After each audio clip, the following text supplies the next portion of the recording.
Okay. तो last lecture के अंदर हमने क्या पढ़ा था कि ईआर मॉडल के बारे में पढ़ा था। तो ईआर मॉडल के अंदर एंटिटी रिलेशनशिप मॉडल है, ठीक है। तो उसके अंदर हमने कीज, एट्रीब्यूट और रिलेशनशिप के बारे में पढ़ा था,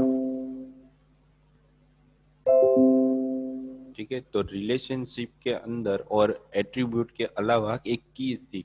तो की कैसे किस टेबल को देते हैं, फिर उसका यूज हम कैसे करते हैं, ठीक है। फिर उसको हम डेटा टेबल के अंदर कैसे डिफाइन कर सकते हैं, फिर कितने एट्रीब्यूट की मदद से हम की बना सकते हैं। तो उसके बहुत सारे वर्जन है, टाइप। और जो भी हम की बना रहे हैं, ठीक है, वो किस फॉर्म में होती है, किस लेवल पे होती है। तो उसका भी यहाँ पे क्या दिया है कि एक लेवल दिया है, जनरलाइजेशन, स्पेशलाइजेशन और एग्रीगेशन, ठीक है। और उसके बाद यहाँ पे की दी हुई है। तो पहले हमें आज के लेक्चर के अंदर हम पढ़ने वाले ये चार टॉपिक, जनरलाइजेशन क्या होता है, स्पेशलाइजेशन क्या होता है, एग्रीगेशन और कीज। तो हम अपने जनरलाइजेशन के टॉपिक की तरफ आगे बढ़ते हैं, ठीक है। तो जनरलाइजेशन का मतलब क्या हो गया कि आप जब भी टेबल बनाते हो या कोई फील्ड बनाते हो, तो फील्ड के बारे में या फिर एंटिटी के बारे में आपको पहले डिफाइन मतलब सोचना होता है कि उस एंटिटी के अंदर किस किस तरीके के एट्रीब्यूट आ सकते हैं, ठीक है। जिसके साथ वो कॉमन एट्रीब्यूट आते हो तो उसको आप क्या बना सकते हो, एक सुपर क्लास बना सकते हो। जैसे हम प्रोग्रामिंग के अंदर करते हैं कि क्लास के अंदर मुझे पर्सन देना है, तो जो फैकल्टी और यहाँ पे दिखाया हुआ है कि फैकल्टी और स्टूडेंट नाम का दो एंटिटी दिए हुए, उसका रिलेशन किसके साथ है, पर्सन के साथ है। तो पर्सन के साथ कैसे रिलेशन बना, तो पर्सन का नाम होगा वो फैकल्टी का भी नाम हो सकता है, मतलब कोई भी व्यक्ति है वो एज अ फैकल्टी भी हो सकता है और एज अ स्टूडेंट भी हो सकता है। तो यहाँ पे कोई पर्सन कभी पढ़ाने भी जा सकता है, और वो किसी नई टेक्नोलॉजी में उसको एनरोल, उसने स्टडी भी कर रहा होगा, मतलब खुद से कुछ सीख भी रहा होगा, तो एज अ स्टूडेंट भी होगा, वो एज अ फैकल्टी होगा। तो दोनों के अंदर मुझे जब भी मैं एंट्री बनाता हूँ तो एट्रीब्यूट बना, तो उसके अंदर मुझे उसके नेम हर एक फील्ड में देने पड़ेगा। समथिंग स्टूडेंट है तो उसका भी नेम रहेगा, और फैकल्टी होगा तो उसका भी नेम रहेगा। तो दोनों में ये चीज़ कॉमन आ रही है, नेम। तो मैं क्या कर रहा हूँ, उसका एक मेन पेरेंट क्लास बना रहा हूँ पर्सन नाम का, और उसके अंदर नेम दे रहा हूँ। जब भी मुझे फैकल्टी बनाऊंगा तो उसका नाम कहाँ से डायरेक्टली ले लेगा, वो पर्सन के अंदर से वो ले लेगा, ठीक है। मतलब वो चीज़ क्या होगी, कॉमन होगी ना। मतलब डेटाबेस के अंदर मुझे बार बार फील्ड बनाने की जरूरत है, ताकि हमारा डेटा क्या हो जाएगा कि डिपेंडेंसी उसकी कम हो जाए, मतलब डुप्लीकेट डेटा जो आएगा वो कम हो जाएगा। मतलब फैकल्टी के अंदर भी नाम लिखा था सेम था, और स्टूडेंट के अंदर भी नेम लिखा था वो सेम, तो दो बार हमें लिखना पड़ेगा, ठीक है। तो हम यहाँ पे जो कॉन्सेप्ट यूज कर रहे हो जनरलाइजेशन का यूज कर रहे हैं, जिसकी मदद से हमारे जी डुप्लीकेट एंट्री है वो कम हो जाती है। और उसके जो अप्रोच होते हैं वो कैसे होते हैं, बॉटम अप अप्रोच। मतलब फैकल्टी स्टूडेंट है, दो अलग अलग तरीके की एंटिटी हमने बनाई, तो दोनों के अंदर जो कॉमन होगा उसके बेस पे हम उसको मेन क्लास बनेंगे, मतलब सुपर क्लास बनाएंगे, ठीक है। तो ये बॉटम से अप जाने वाली अप्रोच थी। तो यहाँ पे उसके बारे में और ज़्यादा लिखा हुआ है कि generalisation is like a bottom up approach in which two or more entity of lower level. मैंने आपको बताया कि लोअर लेवल में एक से ज़्यादा या दो से ज़्यादा आपके पास एंटिटी हो, तो उसके अंदर जो कॉमन चीज़ आती है उसको आप एक सुपर एंटिटी के अंदर स्टोर करवा सकते हो, ताकि आपके जो डिपेंडेंसी डुप्लीकेट की है वो यहाँ से ख़त्म हो जाएगी। तो इसको यहाँ से बॉटम में से अप में लेके जा रहे हैं, तो इसके बॉटम अप अप्रोच बोला जा सकता है, ठीक है। तो यहाँ पे लिखा है lower level combine to form high level entity, मतलब दो लोअर लेवल एंटिटी को कंबाइन करके हम उसको पेरेंट क्लास में लेके जा रहे हैं, तो उसे हाई लेवल एंटिटी के अंदर हम स्टोर करवा सकते हैं। फिर है यहाँ पे generalisation is more like a sub class. मतलब मेरे पास क्या है, फैकल्टी और स्टूडेंट के दो सब क्लास है, and one is a super class as a person, ठीक है। तो इस सिस्टम के अंदर ये सारा कुछ बना रहता है, और दोनों के बीच में जो रिलेशनशिप बनता है वो इज अ रिलेशन बनता है। मतलब वो है पर्सन फैकल्टी भी है और पर्सन स्टूडेंट भी है, मतलब इज अ रिलेशन बनता है, ठीक है। But only difference is the approach. Generalization uses the bottom-up approach. In generalization, entity are combined to form a more generalized entity. मतलब दो या तीन तरीके की एंटिटी जो एट्रीब्यूट जो कॉमन हो रहे हैं उसको यूज कर सकते हैं, ठीक है। तो sub class are combined to make a super class, मतलब कम सब क्लास है वो कंबाइन होने के बाद क्या बनता है, उसका सुपर क्लास बनता है जो कॉमन एंटिटी आएगी। तो उसके लिए यहाँ पे आपको एग्जांपल दिया हुआ है, faculty and student entity can be generalise and create a high level entity person, मतलब फैकल्टी और स्टूडेंट दो लोअर लेवल एंटिटी वो मिलके क्या बनाती है, पर्सन नाम की एक हाई लेवल एंटिटी बनाती है। तो हमें जो जो चीज़, तो इससे समझ में क्या आ रहा है कि जनरलाइजेशन के अंदर जब भी हम अलग अलग एंटिटी बनाते हैं तो उसके अंदर जो कॉमन चीज़ें आती है उसको एक नए क्लास के अंदर ऐड करवा दो। ये हमें समझ में यहाँ से इसकी जनरलाइजेशन के कॉन्सेप्ट से आता है। ठीक है। फिर उसके बाद आ जाता है कि स्पेशलाइजेशन। जैसे आप किसी प्रोफेशनल वर्किंग हो रहे, जैसे कि आप कोडिंग हो कर रहे हो या डॉक्टर हो, तो किसी को पेशेंट को हैंडल करता है। ठीक है। तो ये क्या हो गया, वन टाइप ऑफ स्पेशलाइजेशन हो गया। तो स्पेशलाइजेशन के अंदर क्या होता है कि उसके अंदर भी इज अ रिलेशन ही होता है, पर उसके आधार पर हमें एम्प्लॉय के आधार पर उस हमें डिसाइड करना होता है कि एम्प्लॉय है तो किस तरीके का है। तो एक डिपार्टमेंट के अंदर बहुत सारे तरीके के एम्प्लॉय हो सकते हैं, कोई मैनेज करता है, कोई कोई मार्केटिंग करता है, कोई कोडिंग करता है या कोई प्रोग्रामिंग करता है। ठीक है। तो ये चार चीज़ें क्या होगी कि एम्प्लॉय है तो सही, कोई कॉलिंग करता है। ठीक है। तो ये सारे डिपार्टमेंट अलग अलग हो गए। तो इन सबको मुझे फर्दर डिवाइड करना हो तो मुझे यहाँ पे स्पेशलाइजेशन नाम के कॉन्सेप्ट को यूज करना पड़ेगा। समथिंग मेरे पास एम्प्लॉय है तो सही, पर वो किस डिपार्टमेंट से है, तो किसका उसका काम क्या है एग्जैक्टली उस डिपार्टमेंट के अंदर। तो यहाँ पे टेस्टर भी हो सकता है और यहाँ पे डेवलपर भी। तो टेस्टर कभी भी कोडिंग नहीं करता, उसे वो एनवायरनमेंट को समझना होता है कि इसके अंदर मुझे क्लाइंट को कुछ देना है, तो इस तरीके से क्लाइंट को इजी तरीके से देना है ताकि उसे समझ में आ जाए कि भाई इस तरह से भी डेटा को एक्सेस किया जा सकता है। ठीक है। तो ये एक सिंपल थिंकिंग होगी कि एम्प्लॉय है तो सही, पर उसके अंदर फर्दर किस पार्ट के अंदर डिवाइड होना। तो ये टेस्टर हो गया, उसका स्पेशलाइजेशन हो गया। डेवलपर हो गया तो उसका एक स्पेशलाइजेशन हो गया। ठीक है। तो इसकी अप्रोच क्या रहती है कि टॉप टू बॉटम में आता है, employees is a developer and employee is a tester. ठीक है। तो यहाँ पे लिखा है कि specialisation is a top down approach, मतलब ऊपर से उसको फर्दर डिवाइड किया जाता है। And it is opposite to generalisation, मतलब जनरलाइजेशन के बारे में हमने जो अभी पढ़ा उसको ये उल्टा होता है। Generalisation generally bottom to up होता है, जबकि स्पेशलाइजेशन टॉप टू बॉटम होता है। In specialisation In specialization, one higher level entity can be broken down into two lower level entity, मतलब हाई लेवल की एंटिटी है उसको आप फर्दर किस पार्ट के अंदर डिवाइड कर रहे हो। ठीक है। तो लोअर लेवल एंटिटी के अंदर सब पार्ट में कन्वर्ट हो जाएगी। The specialization is used to identify the subset of another entity set that share some distinct characteristic, मतलब अपनी एम्प्लॉय है तो सही, पर उसके अंदर कौन सी फंक्शनैलिटी है, मतलब वो क्या काम बेहतर तरीके से कर सकता है, उसका स्पेशलाइजेशन किसके अंदर है। ठीक है। तो उसके बेस पे उसको फर्दर डिवाइड किया जाता है, जैसे यहाँ पे टेस्टर और फर्दर डेवलपर को किया वैसे। Normally super class is defined first, यहाँ पे आपको सुपर क्लास पहले डिफाइन करनी होती है और सब क्लास उसके लास्ट में उसके एट्रीब्यूट के आधार पे डिफाइन की जाती है।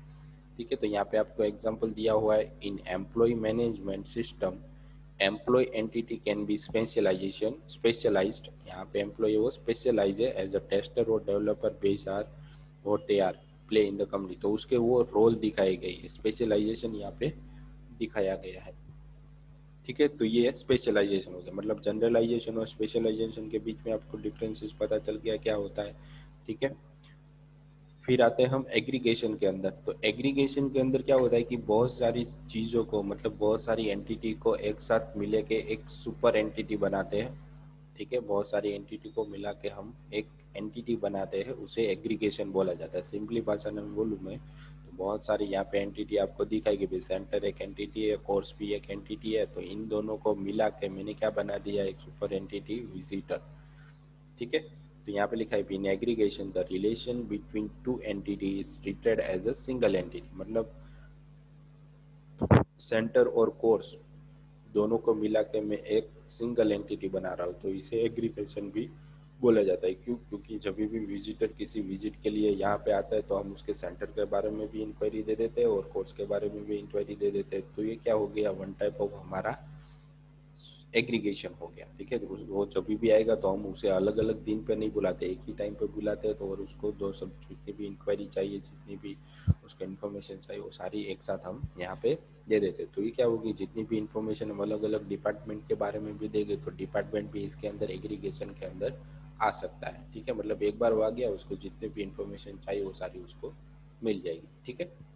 In aggregation, relationship with its corresponding entity is aggregated into high level entity। मतलब इसके साथ जो दूसरी एंटिटी मिलकर जो फील्ड बनती है, ठीक है, जो भी प्रोसेस बनती है उसको हम एक नई फील्ड के नई हाई लेवल एंटिटी के अंदर कन्वर्ट कर देते हैं, ठीक है। उसे यहाँ पे विजिटर बोलते हैं, ठीक है। मतलब ये चीज़ एग्रीगेशन होगी। फिर उसका एग्जांपल के डिटेल में बताया गया कि centre entity offer the course entity act as a single entity in relationship which is relationship with another entity as a visitor. मतलब सेंटर और कोर्स दोनों साथ में मिलके एक सिंगल एंटिटी बनते हैं। उसको जो उसके बीच में जो रिलेशनशिप है ऑफर का, ठीक है, तो वो साथ में मिलकर पूरी एंटिटी सिंगल एंटिटी मिलके वो विजिटर को दे देता है इंक्वायरी के रूप में। फिर if a visitor visit a coaching centre then he will never inquire about the course, ठीक है। अगर वो कोचिंग सेंटर के लिए जाए तो कोर्स के बारे में कभी इंक्वायरी नहीं करता, तो कोर्स ओनली और just about the centre instead ही विल आस्क इंक्वायरी। अगर वो उसके बारे में पूछता है तो उसको इंक्वायरी देते हैं, ठीक है। तो ये एग्रीगेशन हो गया। मतलब जितना भी डेटा है बहुत सारी एंटिटी को सिंपली, बहुत सारी एंटिटी को मिला के जो फील्ड बनती है उसे, जो एंटिटी बनती है उसे एग्रीगेशन बोला जाता है, ठीक है। तो इसका यहाँ पे एग्जांपल भी आप दे सकते हो और अपनी तरीके से नया एग्जांपल भी यहाँ पे कोई ऐड करवा सकते हो, ठीक है। तो ये हमारे पास ये तीन तरीके के टॉपिक्स थे, जनरलाइजेशन, स्पेशलाइजेशन और एग्रीगेशन। ये आपको बहुत ज़्यादा आगे काम आएंगे, ठीक है। तो ये आपको समझना है, जैसे आप C++ में जाते हैं तो यही कॉन्सेप्ट वहाँ पे यूज होता है, ठीक है। तो ये ज़्यादा बहुत अच्छी तरीके से आपको यहाँ पे समझना है। समझने के बाद आपने ये देख तो लिया, पर देखने के बाद उसके अंदर कौन से फंक्शनलिटी अप्लाई करनी है तो ये आपको टॉपिक याद होना चाहिए, भाई इसके अंदर आता है, ये इसके अंदर आता है, ठीक है। फिर उसके बाद आ जाती है कि कीज़ के बारे में हमें पढ़ना था। तो हमारे पास बहुत सारी डिफरेंट डिफरेंट तरीके की कीज़ है।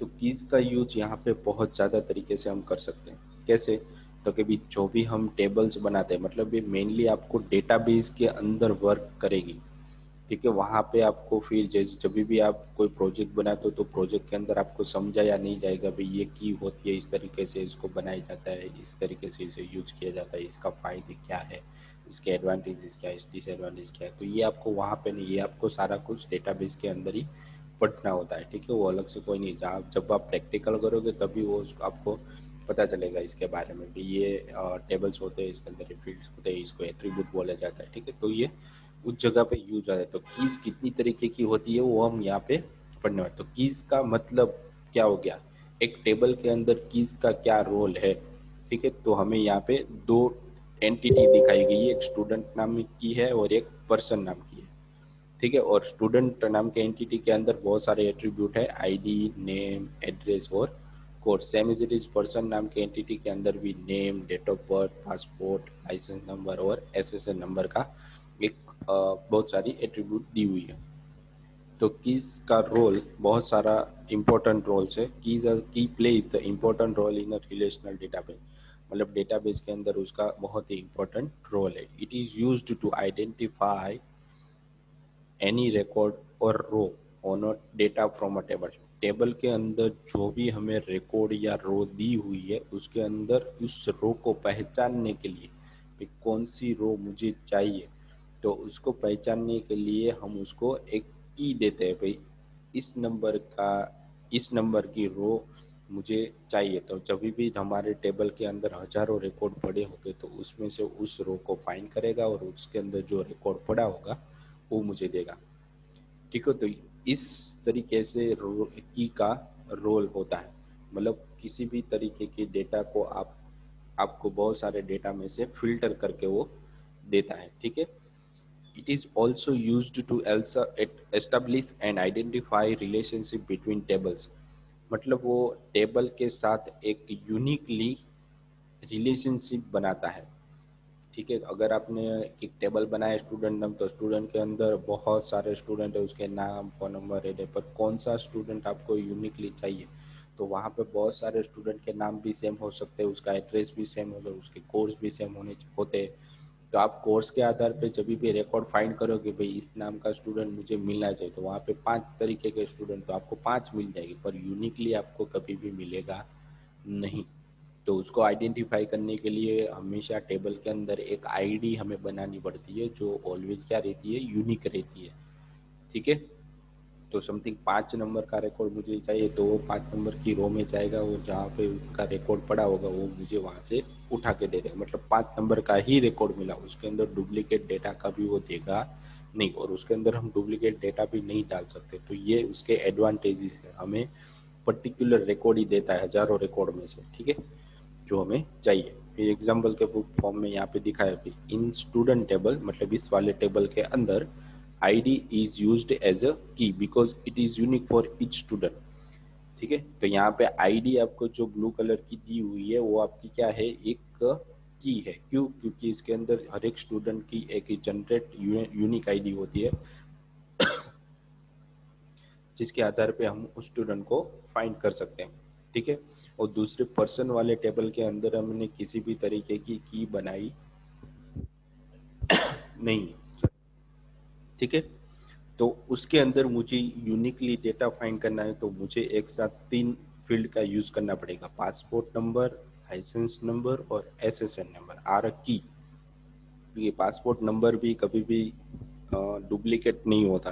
ठीक है, हम जो भी नंबर देते हैं पासपोर्ट बनाने जाते हैं, तभी भी किसी भी व्यक्ति का या किसी भी पर्सन का पासपोर्ट यूनिक डुप्लीकेट नहीं हो सकता, क्योंकि उसके अंदर जब भी प्रोसेस वो डाली होगी तो उसी तरीके से डाली होगी, किसी भी दो व्यक्ति का पासपोर्ट नंबर सेम नहीं होता। फिर लाइसेंस नंबर है, तो लाइसेंस नंबर के अंदर भी सेम थिंग रहती है।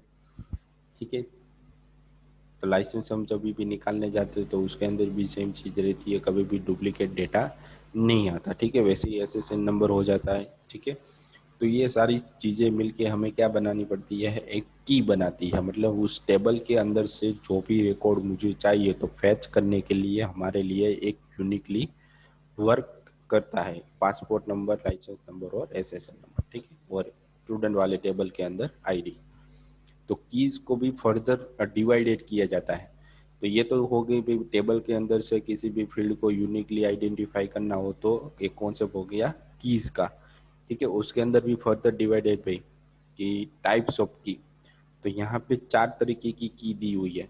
मेन उसकी यूज होने वाली की है 4, उसके आगे भी बहुत सारी है। ठीक है, वो मैं लास्ट में आपको बता दूंगा। तो यहाँ पे टाइप्स ऑफ की फर्स्ट कौन सी है, तो भाई प्राइमरी की है, फिर कैंडिडेट की है, फिर सुपर की है और फॉरेन की है। तो 4 की के बारे में हम इस लेक्चर के अंदर पढ़ने वाले हैं। तो पहले हम जाते हैं प्राइमरी की के बारे में। तो प्राइमरी की क्या होती है, तो it is a first key which is used to identify one and only one instance of an entity uniquely। मतलब पूरे टेबल के अंदर अंदर हम किसी एक फील्ड को ही प्राइमरी की दे सकते हैं, एक से ज़्यादा फील्ड को हम कभी भी प्राइमरी की नहीं दे सकते। तो एम्प्लॉय वाले टेबल के अंदर आपको यहाँ पे एम्प्लॉय अंडरस्कोर आईडी बताए, वो आपकी प्राइमरी की है। प्राइमरी के रूल्स क्या है, तो कि उसके अंदर कभी भी डुप्लीकेट डेटा आप स्टोर नहीं करवा सकते। आप जब भी डेटा स्टोर करवाने जाओगे तो आपको वहाँ पे वो एरर दे देगा, मतलब वो आपको कभी भी परमिशन देता नहीं। और जो भी डेटा आपके पास रहता है वो ऑलवेज किस फॉर्म में रहता है, यूनिक फॉर्म में ही रहता है। वो कभी भी उसके अंदर डुप्लीकेट डेटा नहीं डालने देता। जिस फील्ड को आप प्राइमरी की बनाओगे तो वो ऑलवेज आपके लिए क्या रहेगा, यूनिक फील्ड रहेगा। ठीक है, और पूरे टेबल के अंदर वो एक ही फील्ड को, मतलब एक ही एंटिटी को दिया जाता है। ठीक है, एक से ज़्यादा दोगे तो परमिशन नहीं होती टेबल के अंदर। ठीक है, तो यहाँ पे दिखा है an entity can contain a multiple key as we show in a person table. तो एक साथ बहुत सारी की हम बना सकते हैं, पर प्राइमरी की ऑलवेज एक ही बना सकते हैं पूरे टेबल के अंदर। ठीक है, आपको किसी को बताना है कि भाई मेरे पास ये की है, तो आप उसके अंदर कौन सी प्राइमरी की है, तो एम्प्लॉय आईडी प्राइमरी की और पासपोर्ट नंबर, लाइसेंस नंबर और एसएसएन नंबर आपकी नॉर्मल की है। ठीक है, इसके अंदर आपको डुप्लीकेट डेटा आता तो नहीं है, पर एज ए की के रूप में आप यूज कर सकते हो। ठीक है, the key which is most suitable from those list become a primary की। जो फ्रॉम जो हमारा लिस्ट होता है उसके अंदर जो प्राइमरी की है उसका हम सबसे ज़्यादा यूज़ करते हैं डेटा को फाइंड करने के लिए। फिर एग्जाम्पल के रूप में दिया भी, in the employ table ID can be primary key since it is unique for each employee, मतलब हर एक एम्प्लॉय के लिए एम्प्लॉय आईडी यूनिक रहती है, वो कभी भी डुप्लीकेट नहीं होती। फिर लिखा है we can even select a license number and passport number as a primary key since they are also unique. हम उसको प्राइमरी की के रूप में यूज कर सकते हैं। ठीक है, इवन सिलेक्ट करवा सकते हैं। For each entity selection of the primary key is based on the requirement and developer। Primary की हम किसी भी फील्ड को डेवलपर या रिक्वायरमेंट के आधार पे दे सकते हैं। ठीक है, तो यह प्राइमरी की के रूल्स हो गए। उसके अंदर कभी भी डुप्लीकेट नहीं आता। एक ही फील्ड को आप प्राइमरी की दे सकते हो, दूसरी फील्ड को भी आप प्राइमरी की बना सकते हो। कब यूज कर सकते हो, बना नहीं सकते। ठीक है, पासपोर्ट नंबर तो पासपोर्ट नंबर है तो आप उसको प्राइमरी की के रूप में यूज कर सकते, पर उसको प्राइमरी की बना नहीं सकते क्योंकि आपने ऑलरेडी एक प्राइमरी की उसके अंदर बना दी है। तो ये प्राइमरी की का कॉन्सेप्ट हो गया, डुप्लीकेट नहीं आ सकता। ठीक है, और एक ही फील्ड को टेबल के अंदर प्राइमरी की दे सकते हैं। ठीक है, फिर उसके बाद आ जाता है दूसरी कैंडिडेट की। तो कैंडिडेट की इज एट्रीब्यूट और सेट ऑफ एन एट्रीब्यूट। देखो मैंने क्या बोला यहाँ पे, कैंडिडेट की इज अ एट्रीब्यूट और सेट ऑफ एट्रीब्यूट, मतलब ग्रुप में दो तीन फील्ड है उसको मिला के हम एक कैंडिडेट की यहाँ पे बना सकते हैं। ठीक है, तो यहाँ पे लिखा है employee ID, employee name, address, यहाँ पे पासपोर्ट नंबर, लाइसेंस नंबर और ऐसा तीनों को मिला के हमने क्या किया है, एक कैंडिडेट की बनाई है। ठीक है, तो तीनों को मिला के हमने क्या बनाई, कैंडिडेट। तो कैंडिडेट की ऑलवेज कैसे बनती है, दो या दो से ज़्यादा फील्ड को एक साथ मिला के फिल्टर करके हम जो की बनाते हैं उसे कैंडिडेट की बोल सकते हैं। ठीक है, यहाँ पे एम्प्लॉय आईडी है वो प्राइमरी की तो है ही। The remaining attribute except for primary key, मतलब एम्प्लॉय आईडी के अलावा आप किसी भी फील्ड को ग्रुप बना के कैंडिडेट की बना सकते हो, पर एम्प्लॉय आईडी को कभी आप यूज नहीं कर सकते क्योंकि वो ऑलरेडी प्राइमरी की है। ठीक है, तो ये आपको ध्यान रखना है कि एम्प्लॉय आईडी के अलावा किसी भी फील्ड को आप चूज कर सकते हो और ग्रुप बना सकते हो, और उसके आधार पे जो डेटा मिलेगा, जो की बनेगी, उसे कैंडिडेट की कहा जाता है। The candidate key are as strong as primary key, मतलब कैंडिडेट की अपनी जो दो तीन फील्ड एक साथ मिला के बनाई है वो एज वेल एज प्राइमरी की के बराबर होगी। तो प्राइमरी की और कैंडिडेट की में डिफरेंसेस क्या हो गया, तो प्राइमरी की यूनिक होती है, डुप्लीकेट नहीं होता। कैंडिडेट की बहुत सारी फील्ड को मिला के कैंडिडेट की बनती है, और दोनों की जो ग्रुप के अंदर जो फील्ड बनी है वो सेम एज स्ट्रॉन्ग प्राइमरी की होती है। फिर एग्जाम्पल के रूप में आपको यहाँ पे बताया कि in the employ table ID is a best suited for primary key, मतलब आईडी है वो आपकी बेस्ट, सबसे ज़्यादा यूज होने वाली प्राइमरी की है। फिर इसके बाद रेस्ट ऑफ द एट्रीब्यूट, मतलब एसएसएन, पासपोर्ट और लाइसेंस आर प्राइमरी की, पर उसको ग्रुप में मिलाकर आप एज अ कैंडिडेट की उसको यूज कर सकते हैं। ठीक है, तो कैंडिडेट की कैसे बनती है, ग्रुप में बनती है। प्राइमरी की ऑलवेज यूनिक रहती है कि फील्ड को आप दे सकते हो। फिर उसके बाद है सुपर की। तो super key, okay, super key same as it is candidate key बराबर ही होती है। तो super key is a group of single और मल्टीपल की। देखो आगे हमने पढ़ा वैसे ही था, कैंडिडेट की के आधार पर। ठीक है, दो या दो दो ग्रुप, दो फील्ड या दो ग्रुप को मिलाकर, मतलब ये आपका एक ग्रुप हो गया, और यहाँ पे एम्प्लॉय नेम और एड्रेस उसको भी एक ग्रुप बना देता हूँ। फिर कैंडिडेट की तो हमारे पास दो होगी, तो दोनों के आधार पे मैं एक और की बना रहा हूँ, उसे सुपर की कहा जाता है, मतलब उसके लेवल आगे का लेवल हो गया ये। सुपर की में have additional attribute that are not needed to unique identification. उसके अंदर किसी भी तरीके की एडिशनल आइडेंटिफिकेशन ना हो तो भी चलेगा। Super key is a group of single और मल्टीपल की, मतलब एक से ज़्यादा कैंडिडेट की है हमारे पास, ठीक है। प्राइमरी की के अलावा जितनी भी की है उसको मिला के हम जो की बनाते हैं उसे सुपर की बोलते हैं, ठीक है। तो सुपर की में have additional attribute that are not needed union, उसको यूनिकली आइडेंटिफिकेशन की जरूरत नहीं होती। For example in the above employ table the employ ID and employ ID and employ name, the name of two employ can be same. दो employ के नाम यहाँ पे सेम हो सकते हैं, पर एम्प्लॉय आईडी कभी भी यूनिक नहीं हो सकती, तो उसको कॉम्बिनेशन में हम नहीं ले सकते, ठीक है। तो सुपर की आपकी किस तरीके से बनती है, सुपर की वुड बी एम्प्लॉय आईडी, तो यहाँ पे आपकी एम्प्लॉय आईडी वो सुपर की है, ठीक है। और यहाँ पे एम्प्लॉय नेम वो आपकी कैंडिडेट की हो सकती है कॉम्बिनेशन की मदद से। तो सुपर की आपको कैसे पता चलेगी कि दो अलग अलग तरीके की को मिला के हम जो की बनाते हैं उसे सुपर की बोलते हैं। क्योंकि यहाँ पे प्राइमरी की थी और एम्प्लॉय नेम था, तो इन दोनों को मिला के हमने क्या बना दिया, उसकी सुपर की, एग्जाम्पल के रूप में आपको बताया, ठीक है, सिंपली है। फिर उसके बाद है फॉरेन की।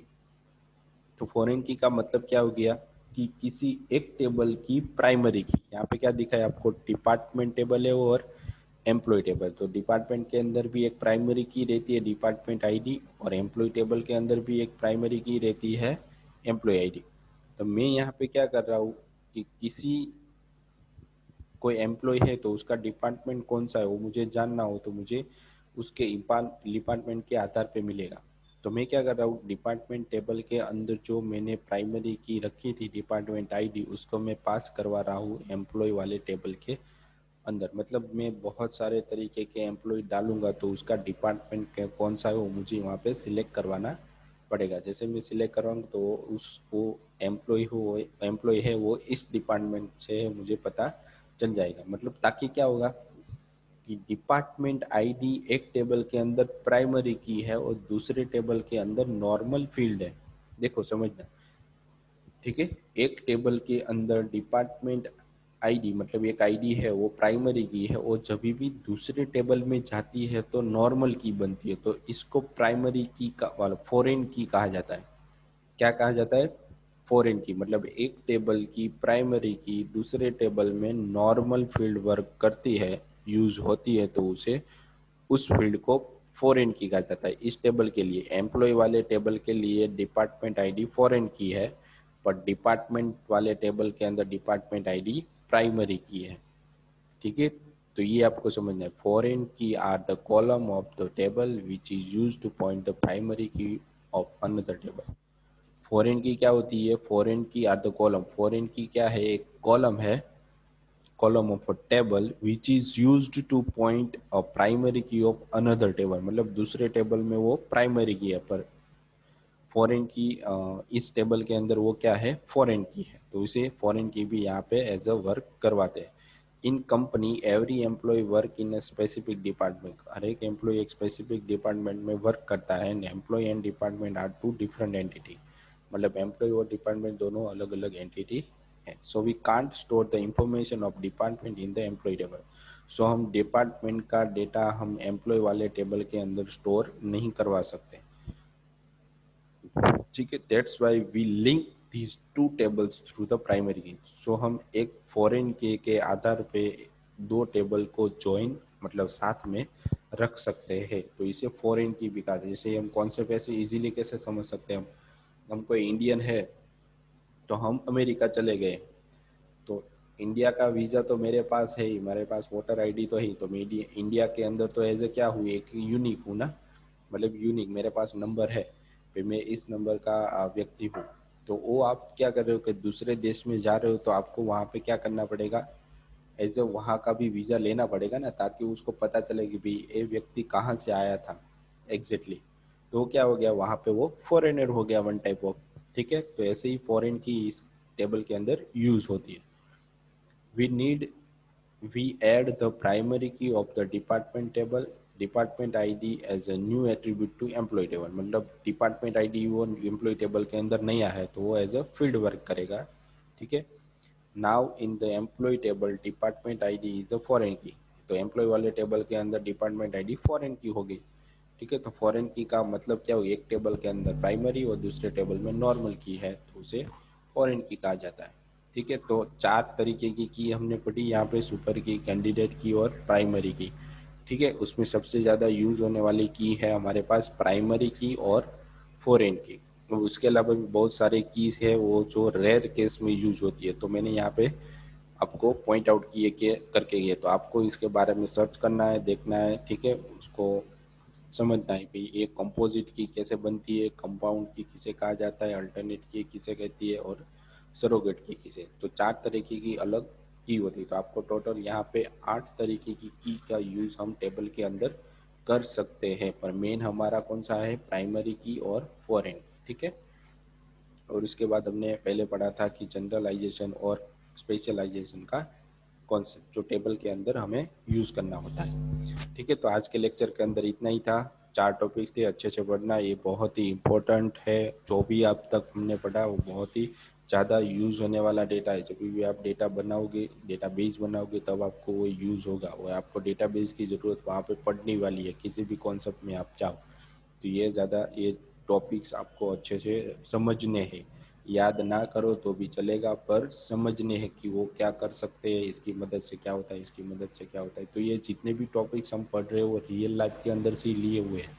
ठीक है। जितने भी टॉपिक हमारे पास है वो सारे सारे के सारे रियल लाइफ में से लिए हुए हैं। तो आपको इसको अच्छी तरीके से रियल लाइफ के साथ जोड़ के देखोगे तो अच्छी तरीके से समझ में आएगा। मतलब समझना है, रिसर्च करो, उसके ऊपर पढ़ो। ठीक है। तो आपको ज़्यादा समझ में आएगा। और इसके ऊपर किसी भी तरीके की एरर या डाउट हो या कौन कन्फ्यूजन हो तो मुझे बता देना। ठीक है। Thank you.